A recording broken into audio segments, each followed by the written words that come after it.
Helmet पिंधि नथिबारु तेज प्रताप को उपरे लागिला 4000 टंकार जरिमाना। आसंतु जानिबा एहार सर्विसेस खबर विषय। होली पालन बेले भूली गले नियम। हेलमेट पिंधि नथिबारु तेज प्रताप को उपरे लागिला 4000 टंकार जरिमाना।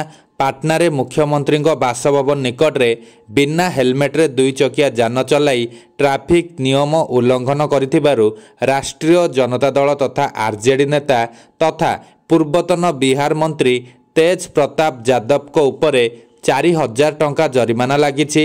हेलमेट न पिंधिथिबा सहित गाड़ी बीमा एवं प्रदूषण प्रमाणपत्र मियाद शेष होइतिबा जणा पड़िबा परे पाटना ट्राफिक पुलिस चालान काटिछि।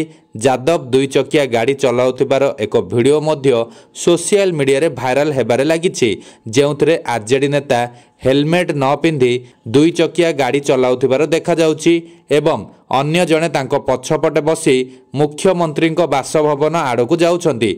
एहा सह स्लोगान देउछन्ति पलटू चाचा किए। एभली कही से बिहार रो मुख्यमंत्री नीतीश कुमार को टार्गेट करथिबा जणा पड़िछि।